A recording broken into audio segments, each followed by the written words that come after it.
మహిమ ఘనత ప్రభావములు కలుగునగాక. ఆశీర్వదించబడిన ఈ సెప్టెంబర్ మాసంలో మరి యొక్క ఆదివారం దినమైన 8వ తేదీ ఉదయకాల సమయంలో జీవం కలిగిన దేవాది దేవుని స్తుతించడానికి, ఆరాధించడానికి పరిశుద్ధమైన పాద సన్నిధానములో ఆయన మాటలు వినటానికి కూడిన దేని బిడ్డలందరికీ కూడా హృదయపూర్వకమైన వందనాలు తెలియజేసుకుంటున్నాను. ఎంతోమంది సమయాన్ని ఈ రోజున చూడని వారు ఉన్నారు. ఎవడైతే అందరినీ కూడా ప్రేమించి తన దయను, తన వాత్సల్యతను మన ఎలా నూతనపరిచి మనం నడిపిస్తున్నటువంటి ఈ చక్కని నడిపింపుని బట్టి జీవాధిపతి అయిన దేవాది దేవుణ్ణి మనం ఎంతైనా కూడా ఆయన స్తుతించే వారంగా, కనపరిచే వారంగా, ఆయన ఆరాధించే వారంగా, ఆయన చిత్తమేంటో ఈ భూమి మీద మన పట్ల అది తెలుసుకొని ఆయన చిత్తములో, ఆయన ఇష్టములో జీవించే దేవుని ప్రజలంగా మనం ఉండాలని మిమ్మల్ని ప్రేమతో కోరుతుంది. తండ్రిలారా, ఈ వారంలో మనకు బుధవారం, శుక్రవారం ప్రార్థన కూడికలు ఉంటుంది. దేవుని బిడ్డలు కలుసుకునండి. ఈరోజు సాయంత్రం యవనస్తుల కూడిక కూడా ఉంటుంది. దేవుని బిడ్డలు కలుసుకునండి. దేవుని ఆశీర్వాదాలు పొందవలసిందిగా ప్రేమతో కోరుతున్నాము. వచ్చే ఆదివారము యవనస్తుల కూడి కొరకు ఒక మంచి ఉద్యోగ ప్రసంగులు వస్తారు. ఒక తమిళ పాస్టర్ వస్తాడు. భాష అర్థం కాదని భయపడిన అవసరం లేదు. ఆయన బాడీ లాంగ్వేజ్ ఆయన మాట్లాడే మాటలలో శరీరం కదులుతుంది కదా, ఆ కదలికలోనే మనకు అర్థమైంది ఆయన చెప్పే మాట ఏంటో. వాటి అర్థం భయపడని అవసరం లేదు. వారి ఫ్యామిలీతో వస్తున్నారు. కీబోర్డ్ తీసుకొస్తారు, బ్యాడ్ తీసుకొస్తారు. వాళ్ళ ఫ్యామిలీతో వచ్చి యవనస్తుల్ని బలపరచడానికి వస్తున్నారు. పెద్ద ప్రసంగికులు అయినా ప్రారంభంలో మమ్మని నన్ను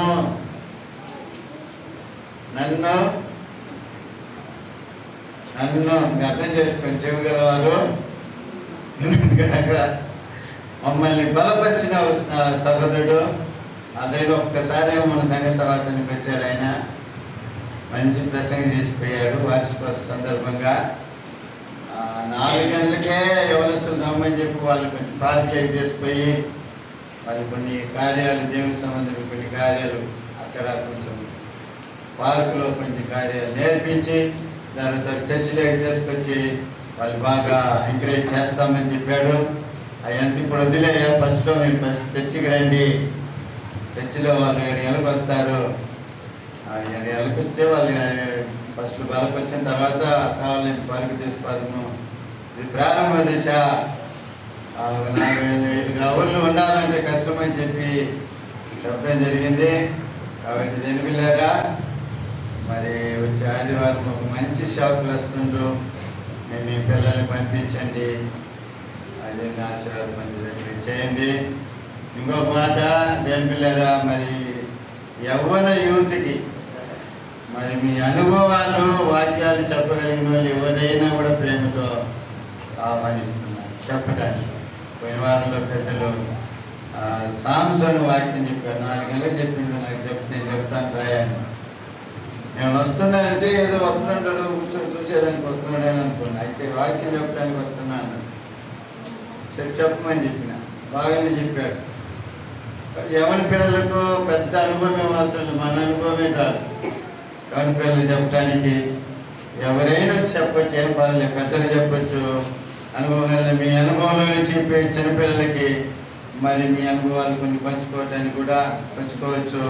వాళ్ళని బలపరచడానికి మీ అందరినీ కూడా ప్రేమతో ఆహ్వానిస్తున్నా. హల్లెలూయా, హల్లెలూయా. మంచితనము యేసుని గురించి వాళ్ళు చెప్పేటట్లుగా వాళ్ళని మనం బలపరచాలి. ఆమేన్. రెండవదిగా దేని పిల్లారా, ఈ అక్టోబర్ మాసంలో గాంధీ జయంతి రోజు పిల్లల ప్రార్థనా దినమని ఒక బ్రదరు పాస్టర్ గారు, దేవరాజ్ పాస్టర్ గారు మరి కొన్ని సంవత్సరాలుగా అది పిల్లల ప్రార్థన దినం అని చెప్పి మీటింగ్ ప్రతి సంవత్సరం ఏర్పాటు చేస్తున్నారు.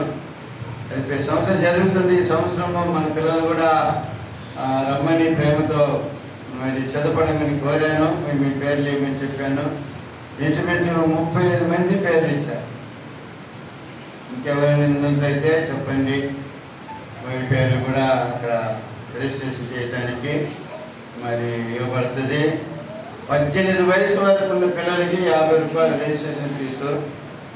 దాని పైన ఉన్న పిల్లలకి వచ్చేసి 150 రూపాయలు. ఇందులో పెద్దలు కూడా కలుసుకోవచ్చు. రావాలంటే ఒక రోజుల్లో ఉండాలంటే ఉదయం 9 గంటల నుంచి సాయంత్రం 5 గంటల దాకా ఉండాలా. ఇంకా 9 గంటల నుంచి సాయంత్రం 5 గంటల కొట్టి ప్రార్థనలు, పాటలు, వాక్యాలు, నాటకాలు ఇవన్నీ కూడా జరుగుతూ ఉంటుంది. ఎక్కడ బోర్ కట్టినారు వాళ్ళు. బోర్ అంటే విసుగనేది రాలేకుండా కరెక్ట్గా తీసుకొని పోతారు. కాబట్టి మన పిల్లలను బట్టి నేను కూడా ఆ రోజు మొత్తం అక్కడనే ఉంటాను. కానీ కలుసుకున్న వారు ఎవరైనా వచ్చి కలుసుకోవచ్చు. మీ పేర్లు ఇవ్వండి. మీ పేర్లు రిజిస్ట్రేషన్ చేసుకోవడానికి అదే అవకాశం ఉంది. హల్లెలూయా, హల్లెలూయా. పిల్లారా, మరి దేవుడు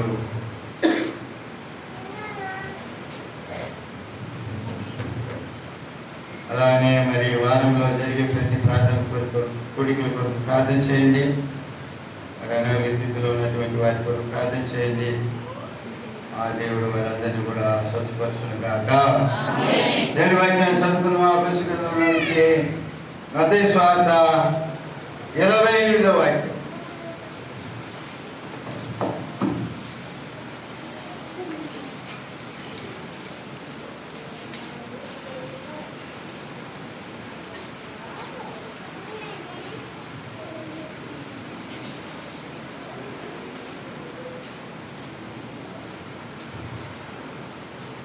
మత్తయి సువార్త 10వ అధ్యాయము 28వ వాక్యం. 10వ అధ్యాయం చెప్పలేదు నేను, మర్చిపోయినా. మరియు ఆత్మను సంపనేరక దేహమునే చంపువానికి భయపడకుడి గాని ఆత్మను దేహమును కూడా నరకములో చేయగల వానికి మిక్కిలి భయపడి నిరంతరం నీతో జీవించాలనే అజనన్నిల బతికించుచున్నది.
సేవిస్తున్న దేవుడు, జీవము కలిగిన దేవుడు, జీవాధిపతి అయిన దేవుడు, మరణాన్ని జయించిన దేవుడు.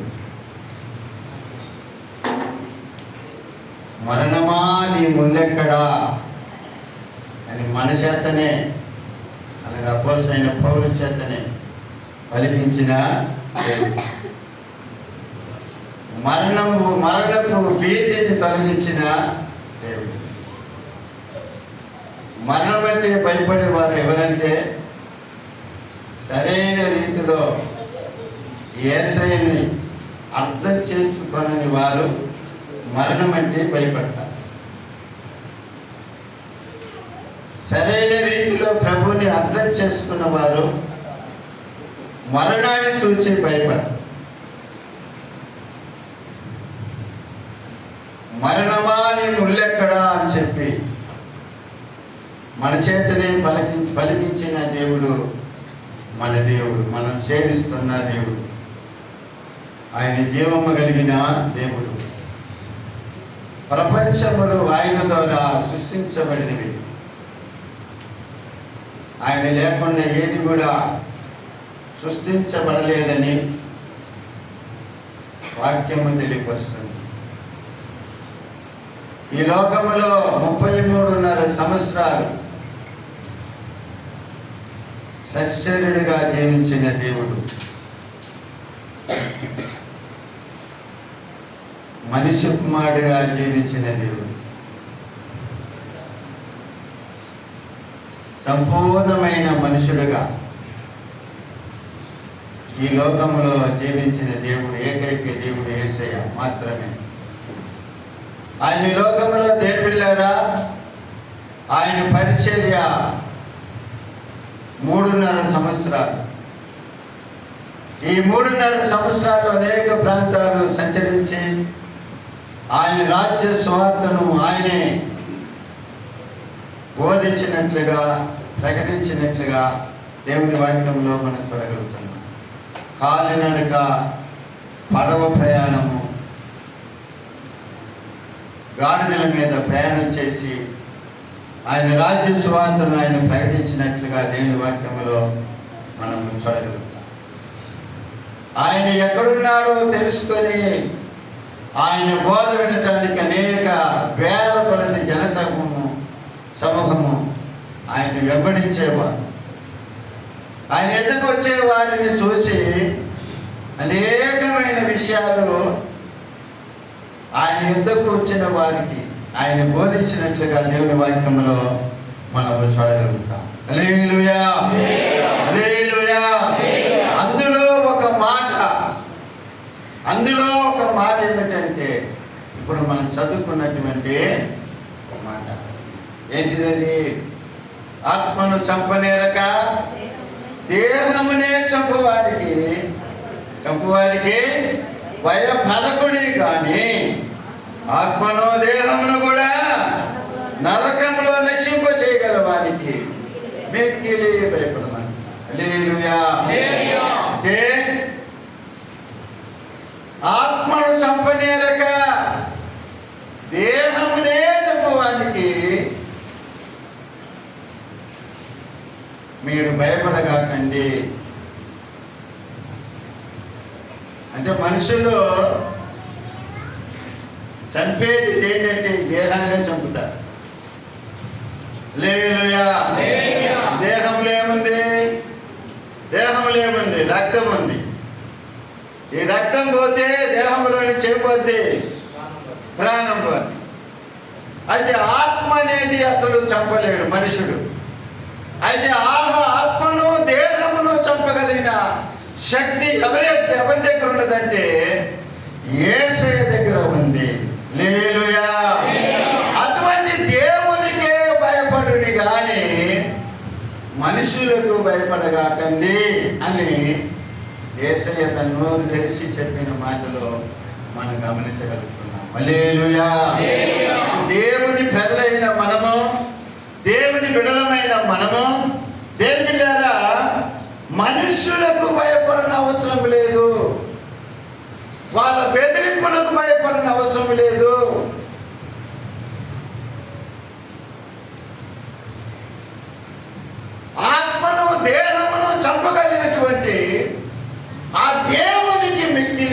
భయపడండి అని యేసయ్య తెలియపరుస్తున్నారు. హల్లెలూయా, హల్లెలూయా. కాబట్టి ఎవరికి దేవుని ప్రజలు భయపడాలి? ఎవరికి మనము భయపడాలి? దేవుని సంఘముగా ఉన్నటువంటి మనమందరము ఎవరికి భయపడాలంటే దేవుని పిల్లారా, మనుషులకు కాదు, కానీ దేవునికి భయపడమని యేసయ్య తెలియపరుస్తున్నా. హల్లెలూయా, హల్లెలూయా.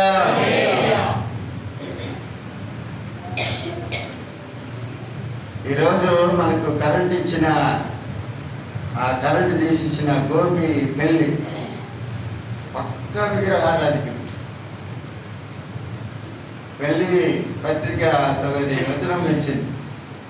నాకు ఏమని చెప్పి ఆయన ఇచ్చినని చెప్పి ఇచ్చింది. సరే కరెంట్ తీసింది కదా, సరే మగమాటానికి పోదామని చెప్పి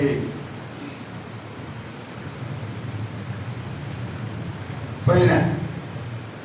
బండిలో బైబిల్ పెట్టి పోదమా లేకపోతే తీసుకోదామని ఒక ఆలోచన వచ్చింది. అది ఎందుకు వాళ్ళ వాళ్ళే వాళ్ళండి, నా లైన్లో నేనున్నాను. ఒక రాజకీయ నాయకుడు ఏం చేస్తాడు, వాడి గుర్తు వాడు చేసుకొని పోతాడు. అంటే వాడి పార్టీ గుర్తు ఏం చేసుకుంటాడు, పంచి కట్టుకొని ఆ పంచులోనే వాడి గుర్తుంటుంది, లేకపోతే వాడి దుస్తులోనే వాడి గుర్తుంటుంది పలానా పార్టీ అని.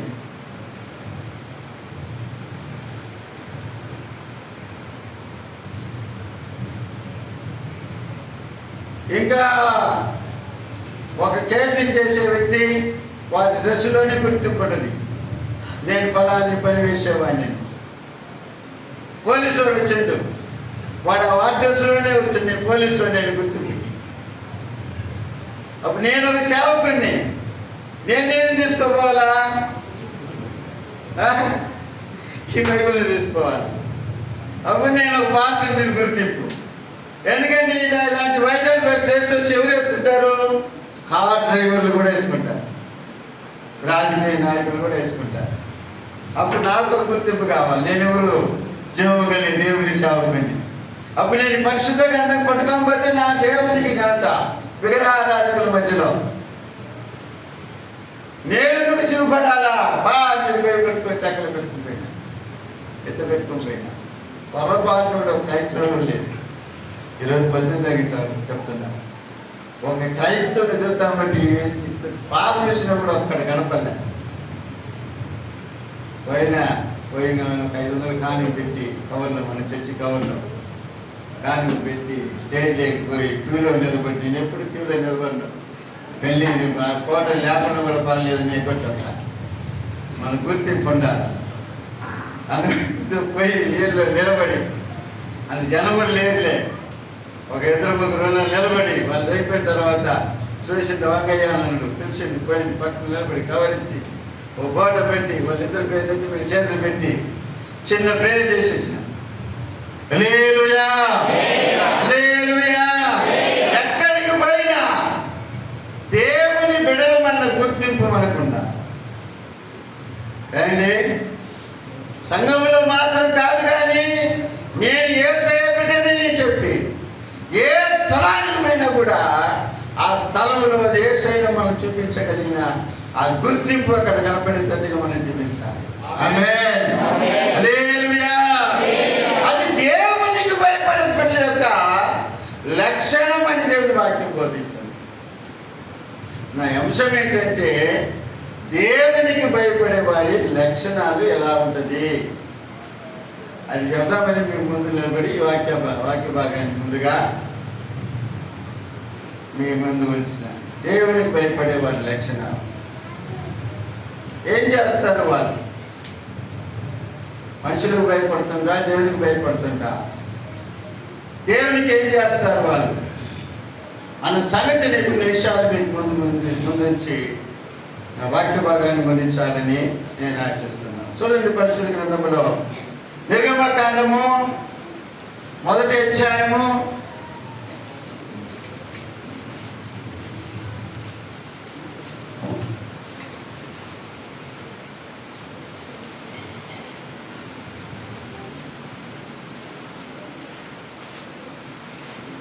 1వ 20:21. ఆ మంత్రసానులు దేవుడు ఆ మంత్రసానులకు మేలు చేసెను. ఆ జనం విస్తరించి మిక్కిలి ప్రబలెను.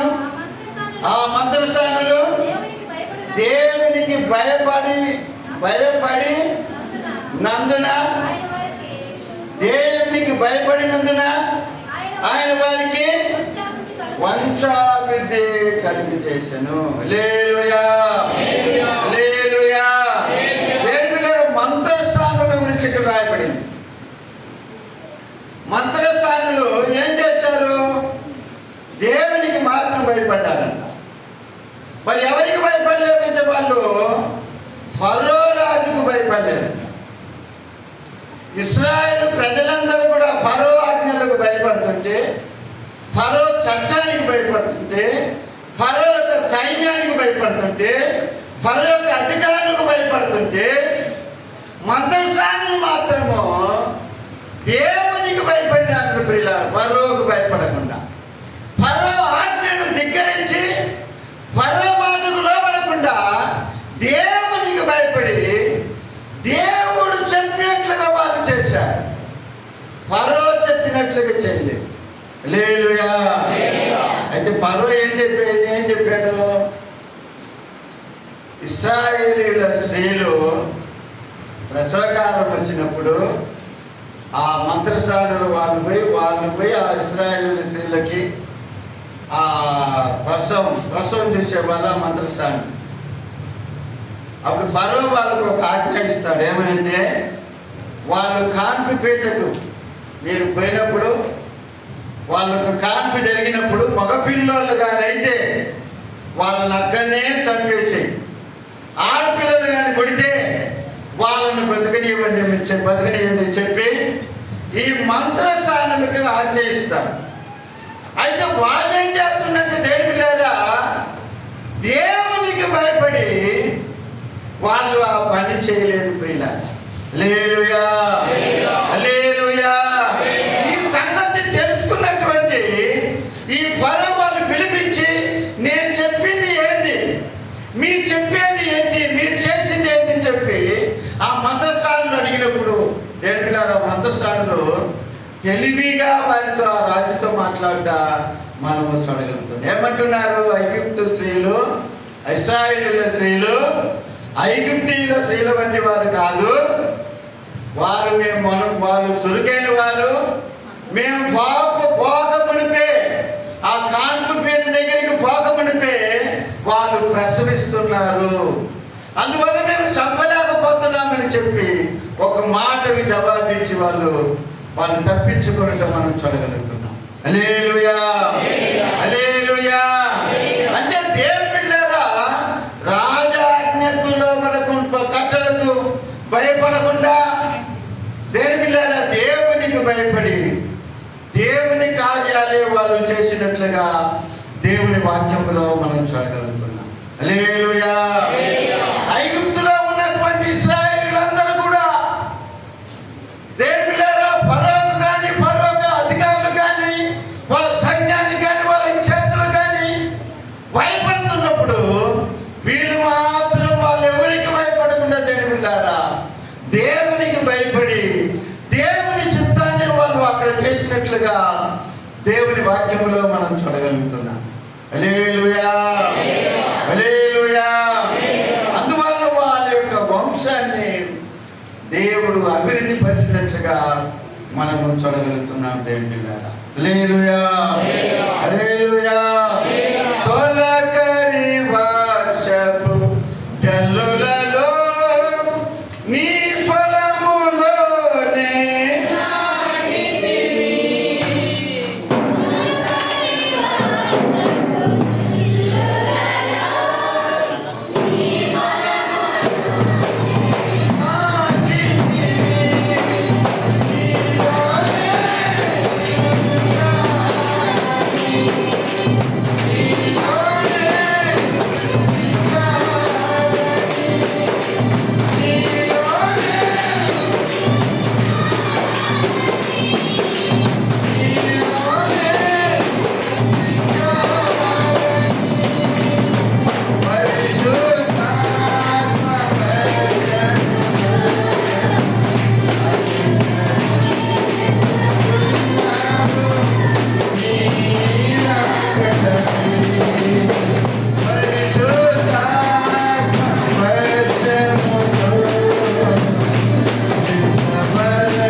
దేవునికి భయపడినందువలన దేవుడు వారిని ఆశీర్వదించినట్లుగా మనం చూస్తున్నాం.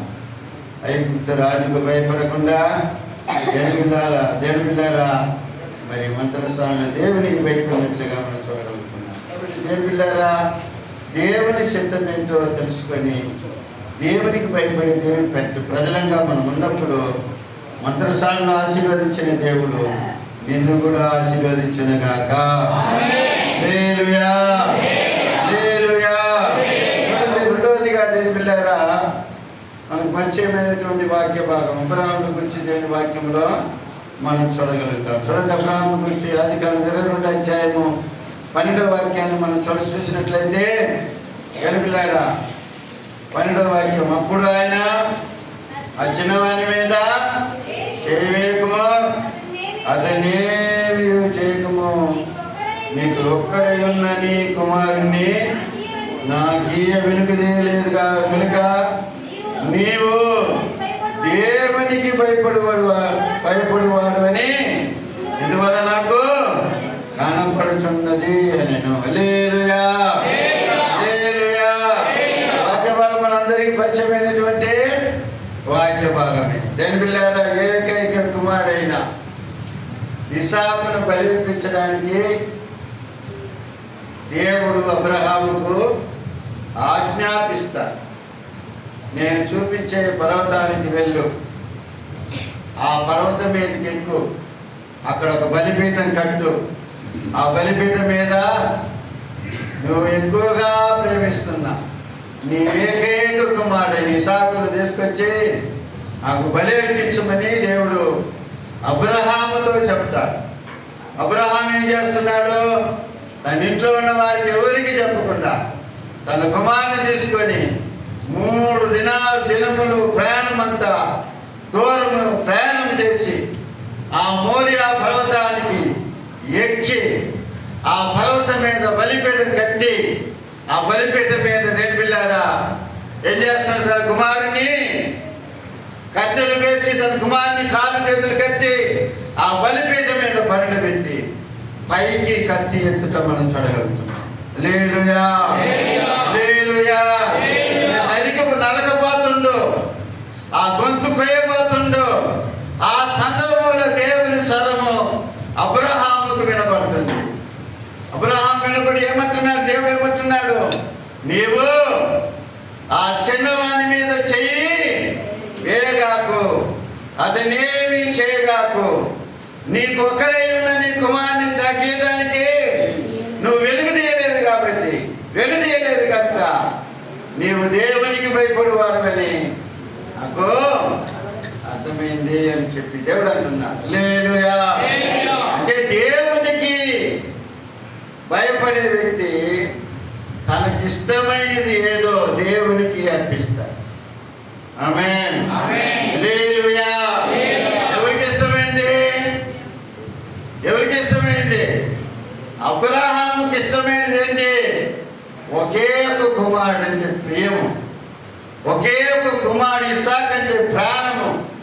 100 వయసులో కుమారుడు పుట్టాడు కాబట్టి తన ప్రాణమంతా కుమారుని మీద పెట్టుకొని ఉన్నాడు. ఆ కుమారునే దేవుడు బలి అర్పించమని చెప్పినప్పుడు తనకిష్టమైన కుమారుణ్ణి దేవునికి ఇవ్వటానికి చెల్లించినట్లుగా మనం చూడగలుగుతున్నాం. హల్లెలూయా, హల్లెలూయా. కత్తి ఎత్తిండు, గొంతు మీద పెట్టి కొయ్యబోతున్న సందర్భంలో తెలిపిల్లారా దేవుని స్వరం అబ్రహాం కనబడుతుంది. ఆ చిన్నవాని మీద చేయవేగాకు, నువ్వు దేవునికి భయపడేవాడమని నాకు ఇప్పుడు అర్థమైంది అని అంటున్నా. హల్లెలూయా, హల్లెలూయా. దేవునికి భయపడే దేవుని బిడ్డలు ఏం చేస్తారు? పాత్రలు కదా, ఏ పాట? నీకిష్టమైనది సాయకుడు పొగట్టినది కావాలి దేవునికి బలి అర్పణ కోరలేదు దేవుడు. ప్రభు మనసు తెలుసుకో వాక్యాన్ని చదువు. హేనా ఊరి నాకు గుర్తే నాలుగు వెళ్ళిపోతుంది. మనకిష్టమేదేందో హల్లెలూయా. అది మన నిద్ర కావచ్చు, అది మన డబ్బు కావచ్చు, అది మన ప్రాణం కావచ్చు. ఏంటి? అది మన ప్రాణం కావచ్చు, మన డబ్బు కావచ్చు, మన అంతస్తు కావచ్చు, మన నిద్ర కావచ్చు. ఎవరైనా నిద్రని త్యాగం చేసి ప్రార్థన చేస్తారా? 3 గంటలకు లేయాలా, అదే 4 జాములు. 7 గంటల నుంచి 9 గంటల వరకు ఒక జాము, 9 గంటల నుంచి 12 గంటల వరకు ఒక జాము, 12 గంటల నుంచి 3 గంటల వరకు ఒక జాము, 3 జాములు వెళ్ళా 4వ జాము అయింది. 3 గంటల నుంచి 6 గంటల వరకు. ఈ 3 గంటల నుంచి 6 గంటల వరకు వచ్చే ఆ జాము సరైన జాము. ట్రాఫిక్ జామ్ అనుకున్నారు మళ్ళీ, అది సరైన నిద్ర జాము. ఆ నిద్ర జాముని త్యాగం చేసి దేవునికి మనం ప్రార్థన చేయగలుగుతున్నామా? ఎంతమంది ఆ విధంగా ప్రార్థన చేయగలుగుతున్నారు? దాన్ని త్యాగం చేయాలి. మనకి ఇష్టమైంది నిద్ర.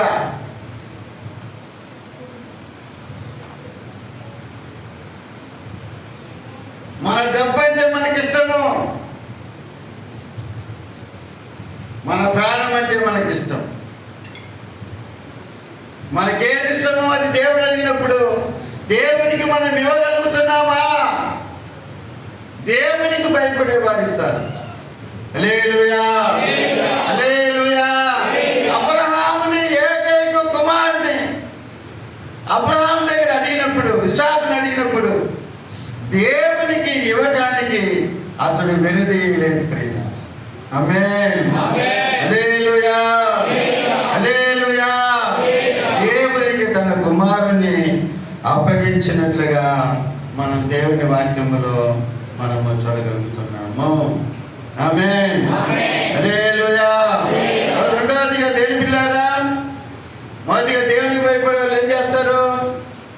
రాజాజ్ఞకు భయపడలేదు, మంత్రస్థానం. రెండవదిగా అబ్రహాము తనకి ఇష్టమైనది దేవునికి అర్పించాడు. నీ కుమారుడు అంటే ఇష్టము, దేవుడు అడిగిలేక ఇచ్చేశాడు. దైవభక్తి కలిగిన వాళ్ళు ఇచ్చేస్తారు, దేవునికి భయపడేవారు. మూడవదిగా దేని పిల్లారా, చూడండి సమయాలు గ్రంథము, మొదటి సమయాలు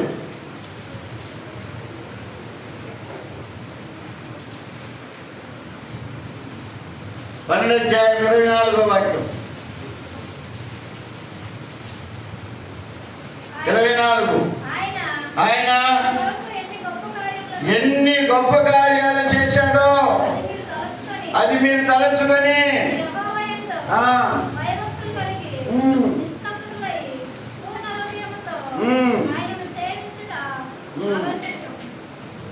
హల్లెలూయా. ఆయన మీ కొరకు, సమయలు ప్రవక్త అంటున్నాడు, మీ కొరకు ఎన్ని గొప్ప కార్యాలు చేశాడో అది మీరు అనుకొని తలంచుకొని మీరు యెహోవా యందు భయభక్తులు కలిగి నిష్కపటులై పూర్ణ హృదయముతో ఆయనను సేవించాలి. అప్పుడు భయము భక్తి కలిగిన వాళ్ళు ఏం చేస్తారు? దేవునికి భయపడే వాళ్ళు ఏం చేస్తారంటే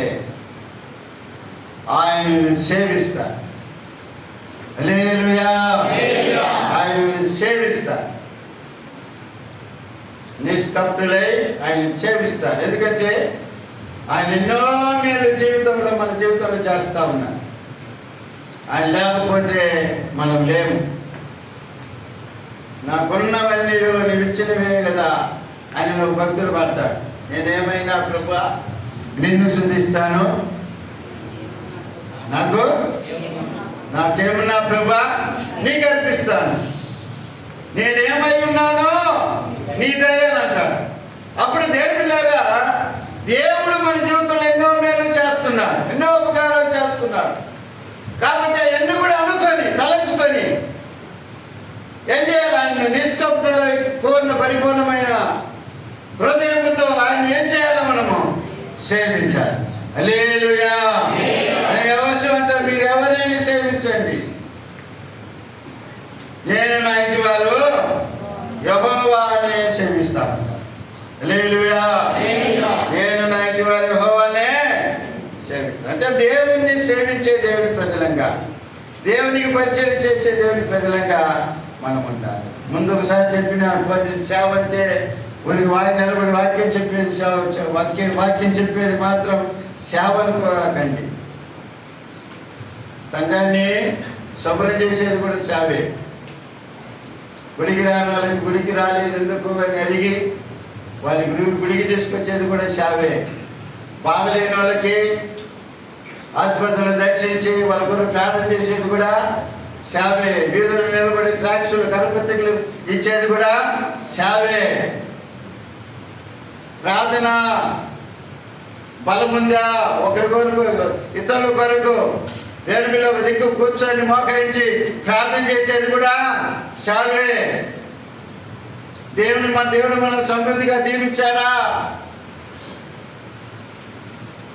మన సమృద్ధిలో నుంచి సేవ కొరకు ఇచ్చేది కూడా సేవే.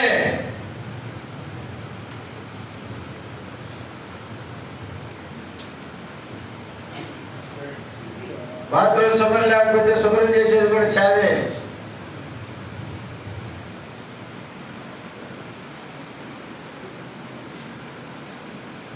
నేను కూడా గడికి ఉండేది లోపలండి, అది కూడా సేవే. నేను బైబిల్ కాలేజ్ ట్రైనింగ్ చదువుకుంటే వాళ్ళ గిన్నెలు సామాన్లు కడగమంటారు. వాళ్ళు తిన్న గిన్నెలు కడగమంటారు. బైబిల్ కాలేజీలో నేను చదివేటప్పుడు వాళ్ళు పాత్రలు కడగమంటారు.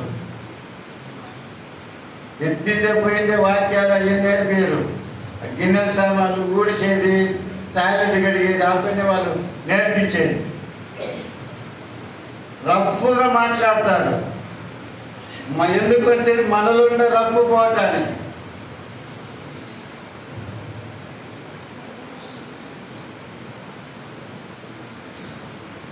అది కూడా ఒక సేవే.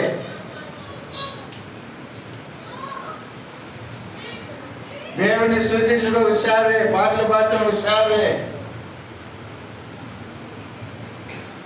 ఇవన్నీ కూడా సేవే. నేర్పిల్ల సండే స్కూల్ నేర్పించడం సేవే. యూత్ మీటింగ్ ఎవరు పోగు చేయటము ఒక సేవే.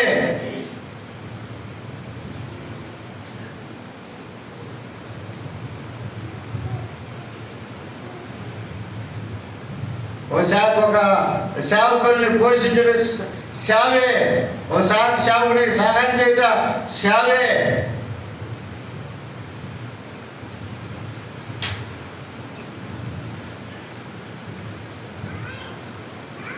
కాబట్టి సేవని దేని పిల్లరా దేవుని ప్రజలైన వారు చేస్తారు. హల్లెలూయా, హల్లెలూయా, హల్లెలూయా.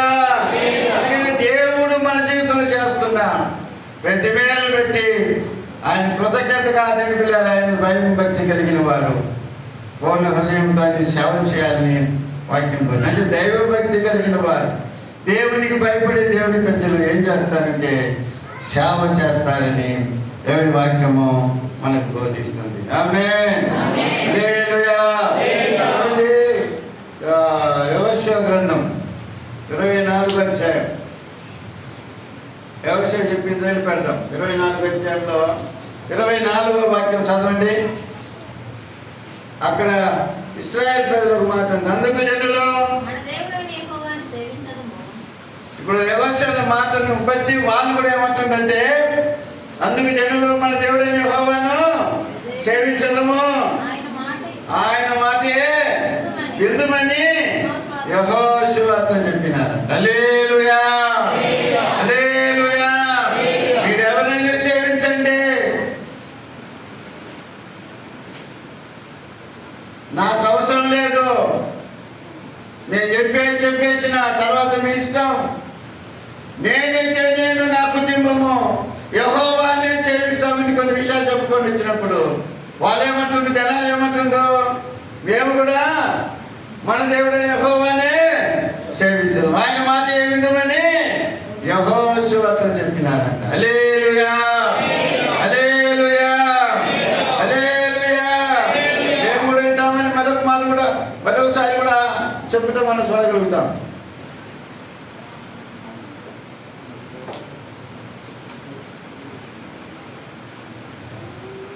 ఇంకో మాట కూడా ఏంటంటే చూడండి ఇక్కడ యెహోషువ గ్రంథం 1వ అధ్యాయం 17-18 వాక్యాలు చదవండి. మోషే చెప్పిన ప్రతి మాట మేము విన్నట్లు నీ మాట కూడా వింటాము. నీ దేవుడైన యెహోవా మోషేకు తోడైనట్లుగా నీకు కూడా తోడైనడు గాక. నీ మీద తిరుగుబడి నీ వారికి ఆజ్ఞాపించే ప్రతి విషయంలో నీ మాట వినని వారందరూ మరణ శిక్ష నొందుదురు. నీవు నిబ్బరం కలిగి ధైర్యం తెచ్చుకుని వల్లని యెహోషువకు ఉత్తమించిన. ఎవరు ఉత్తమించారు? సమస్త ఇశ్రాయేలు జనాంగాన్ని ఉత్తమించినారు. ఆమేన్, హల్లెలూయా. ఇశ్రాయేలుతో దేవుడు వెళ్ళారు. మోషేకి ఏ విధంగా మేము తోడున్నాము, దేవుడు తోడున్నాడు, మేము కూడా తోడున్నాము. యెహోషువ చెప్పినట్లు మేము చేసినాము. అదే విధంగా నీవు చెప్పినట్లు కూడా మేము చేస్తాము. నువ్వు ధైర్యం ఉండు. మేమే నీ మాట వినము అని నువ్వు అనుకోగాకు. నీ మాట మేము ఆలకిస్తాము, నువ్వు చెప్పినట్లుగా చేస్తాము. ఎవరైనా ఆ మాట మనకి వెళ్ళకపోతే వారిని మరణ శిక్ష నొందుతాడు అని చెప్పి ఇశ్రాయేలు జనాంగం యెహోషువతో చెప్తామని చూడగలుగుతున్నాం. హల్లెలూయా, హల్లెలూయా. అంటే దేవుని మీద దైవభక్తి కలిగిన, దేవుని భయము కలిగిన దేవుని ప్రజలు దేవుణ్ణి సేవిస్తారు. ఆమేన్, హల్లెలూయా, హల్లెలూయా. నీ రూపము నేను కోల్పోయినా నీ రక్తముతో కడిగితివి. నీ రూపము నేను కోల్పోయినా నీ రక్తముతో కడిగితివి. నీతోనే నేను నీ వలనే నేను మారాలని. నీతోనే నేను నీ వలనే నేను మారాలని. పరిశుద్ధాత్మ వరముతో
అంటే దేవునికి భయపడేవారు ఒకటి ఏం చేస్తారు? రాజాజ్ఞకు భయపడరు. మంత్రస్వామి ఉద్యోగం పెద్ద ఉద్యోగమే కాదు, కాన్పు చేసే ఉద్యోగం. సమస్త ఇశ్రాయేలులందరూ కూడా రాజుకు భయపడుతుంటే, రాజు అధికారులకు భయపడుతుంటే వాళ్ళు ఎవరికి భయపడలేదు, దేవునికి భయపడ్డారు. ఆమేన్. రెండవది అబ్రహాము తను ఎక్కువగా ప్రేమించిన కుమారుని దేవుడు అడిగినప్పుడు తనకి ఇష్టమైన వస్తువైన కుమారుని ఇవ్వటానికి వెనకాడలేదు. అందువల్ల దేవుడు ఏమంటుంది, ఇదివల్ల నువ్వు దేవునికి భయపడేవాడు అని నాకు అర్థమైంది. అంటే దేవునికి భయపడేవాడు తనకి ఇష్టమైనది ఏదో అది దేవునికే అర్పిస్తాడు. మూడవదిగా దేవునికి భయపడేవారు దేవుణ్ణి సేవిస్తారు. నాలుగవది దేవునికి భయపడేవారు ఏం చేస్తారు? దేవుణ్ణి స్తుతిస్తారు. కీర్తనలు 2:22-23.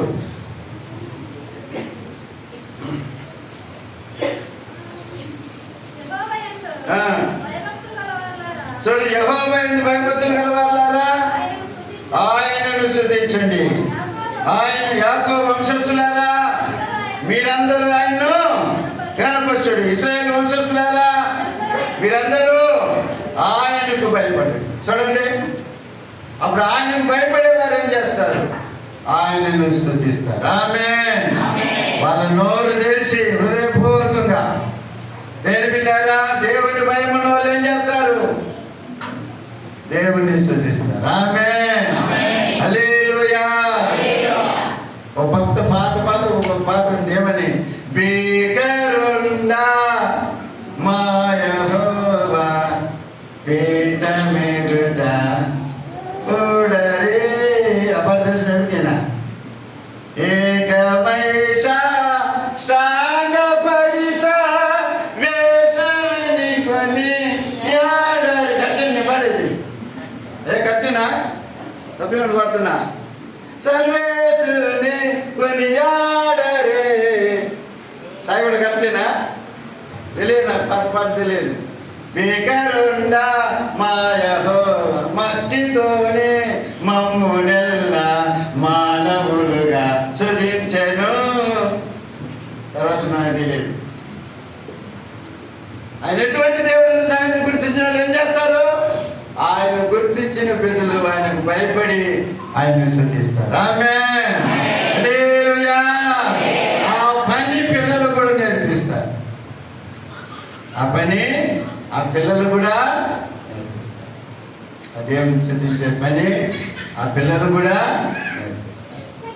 తర్వాత దేని పిల్లరా టైం తగ్గిపోతుంది. ఇంకొక మాట చూపించి ముగిస్తాను. 5వదిగా దేని పిల్లరా మరి ద్వితీయోపదేశకాండం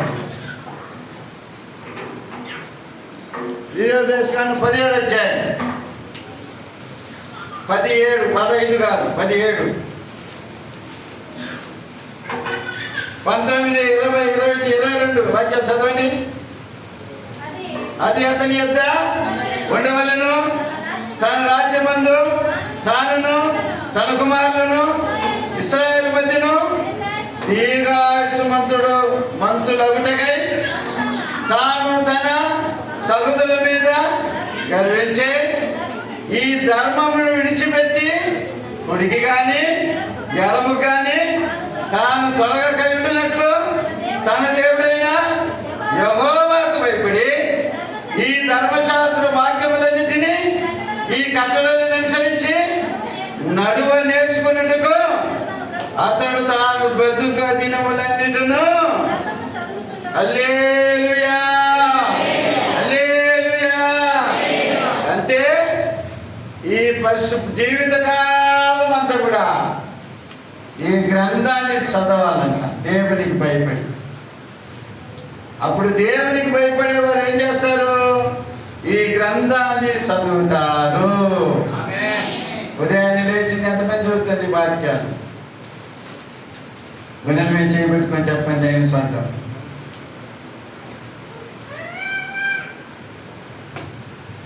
ఎంతమంది బైబిల్ చదువుతుండ్రు? ఎన్ని అధ్యాయాలు చదువుతుండ్రు? ఎంతవరకు దాన్ని అర్థం చేసుకుంటుండ్రు? చెప్పండి అండి. నువ్వు దీర్ఘాయుష్మంతుడు ఒకటానికి ఈ గ్రంథాన్ని చదవాలంట. నువ్వు కుడికి కానీ ఎడమ కానీ తిరగకుండా ఈ ధర్మశాస్త్రం నందు రాయబడిన ప్రతి ఒక్కరిని నేర్చుకోవడానికి నువ్వు బ్రతికి దినములన్నిటినీ గ్రంథమును చదవాలి. పొద్దున్న లేచింది ఏం పని చేస్తారు? కళ్ళు పులుకుంటారు. పోయి కానీ పొద్దుట ఫస్ట్లో టీ చేసుకొని తాగితేనే వాళ్ళకి మిగతా పనులు.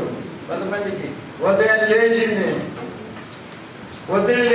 ఏమన్నా మెసేజ్ కాల్ వచ్చిందా, ఏమన్నా మెసేజ్ వచ్చిందని చూస్తారు. కొంతమంది చెల్లి తీసుకొని ఉదయం కళ్ళు పులుకుంటా. కొంతమంది లేచిందే పరగ తీసుకుంటారు పశువుడి పొద్దున్నే.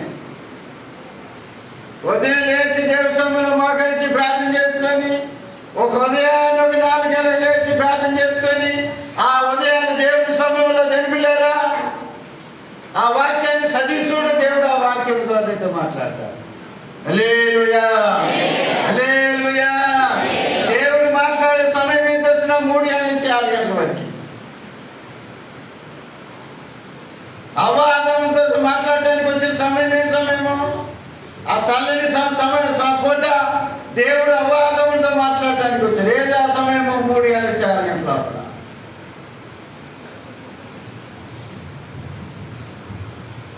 ఎండల కాలం కూడా దేని పిల్లారా 3 గంటల నుంచి తెల్లారుజామున 6 గంటల లోపల లైట్కి సరి ఉంటూనే ఉంటుంది. ఎండల కాలం కూడా తెలుసా, అది చల్లటి పూట సమయం.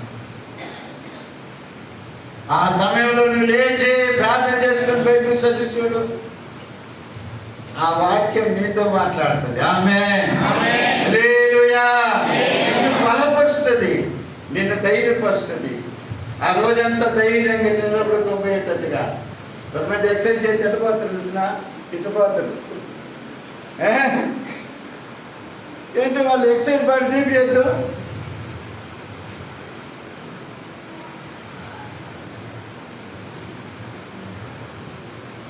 నేను కూడా అటు చేసిన నా యవ్వనంలో. ఒకరాడు ఒళ్ళు వచ్చి లేక ఒక కట్టెలా ఉండలే, కొంచెం వచ్చింది. ఒకరాడు కూడా క్రికెట్ లేక ఇన్సైడ్ చేసుకొని ఇంటి నడుతుంటలేదు. మా వదిన యాంటీ పిల్లలు ఇరుచుకుంటూ నడుతున్నాను, ఇరుచుకుంటూ నడుతున్నాను. ఇన్సైడ్ కూడా వెళ్ళేసి నేను ఇంకా అప్పటానికి వదిలేదు. మీ పనే వద్దురా మనకని.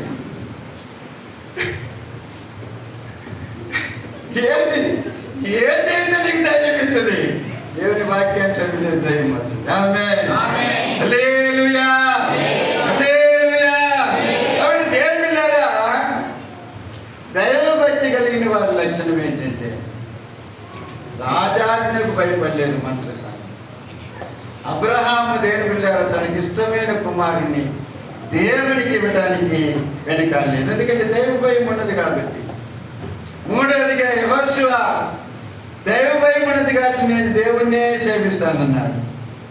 అంటే 4వదిగా దేవుని బిడ్డలు ఏం చేస్తారు? దేవుని స్తుతిస్తారు.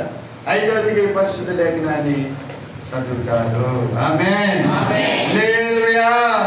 ఎంతవరకు అంటే జీవితాంతం వరకు. ఎంతవరకు అంటే జీవితాంతం వరకు చదువుతూ ఉంటారు, దాన్ని నేర్చుకుంటూ ఉంటారు, దాని ప్రకారం జీవించడానికి అలవాటు చేసుకుంటూ ఉంటారు. అది వాళ్ళు మాత్రం కాబట్టి వాళ్ళ పిల్లలకు కూడా నేర్పిస్తూ ఉంటారు. దాన్ని కుటుంబ ప్రార్థన అనేది. ఆమేన్, హల్లెలూయా. పొద్దున్న పిల్లలు కోసి పెట్టుకొని ఒక అధ్యాయం తలా ఒక్కొక్క అక్షరం ఒక్కొక్క వాక్యం చూసుకుంటా రావాలి. అధ్యాయం అంటే పూర్తి చేయాలి. రౌండ్ వేసుకుంటారు. తర్వాత ప్రార్థన చేయాలి. ఒక పాట పాడాలి ఫస్ట్లో. అది దాన్ని కుటుంబ ప్రార్థన. అది నువ్వు నేర్చుకుంటావు, నీ పిల్లలు కూడా నువ్వు నేర్పిస్తున్నావు. అది కుటుంబానికి ఏంటి? ఇది ఆశీర్వాదం. ఆమేన్, హల్లెలూయా. ఇది దైవ లక్షణము కలిగిన వారి జీవితాలు. ఆమేన్. అది మనకుందా లేదని ఒకసారి పని చేసుకుందాం, ప్రార్థన చేసుకుందాం. దేవుడు తన మాటలు దీవించి ఆశీర్వదించుగాక.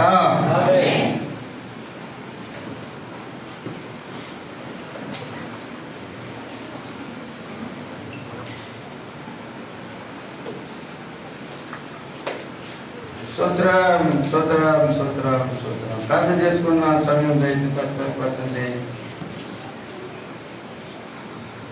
పరవాసినైనా కడు పేదను నాకే